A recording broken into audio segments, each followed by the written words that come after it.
सबको बता दें कि देवरा ढोणी चटना बा गाना से स्टार बने चंदन चंचल का फिर से एक विवादित गाना देवरा ढोणी नोचुआ बा जो कि आज यूट्यूब पे आ गया है। जी हाँ दोस्तों, आप सबको बता दें कि चंदन चंचल का इससे पहले भी कई सारा गाना आया जो कि केवल ढोणी चोली के ऊपर ही आता है और चंदन चंचल ऐसे भी अब ढोणी स्टार के नाम से जाने जाते हैं। जी हाँ दोस्तों, चंदन चंचल का आज ही गाना चंदन चंचल के खुद के ऑफिशियल चैनल पे आया है, जिस गाने का बोल है देवरा ढोणी नोचुआ बा।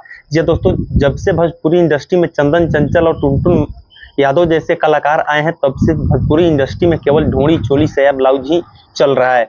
अभी बताइए, सब कुछ अभी सही चल रहा था। सावन के महीना में सावन का फर्स्ट गाना या फिर सावन का एक से एक गाना लेकर के आना चाहिए, लेकिन सावन के गाना नहीं लेकर आकर, भोले बाबा का गाना नहीं लेके आकर वो देवरा ढोणी नोचुआ बा गाना लेकर आए हुए, जो कि चंदन चंचल के ऑफिशियल चैनल पे आया है। आप लोगों ने अभी तक तो सुन ही लिया होगा।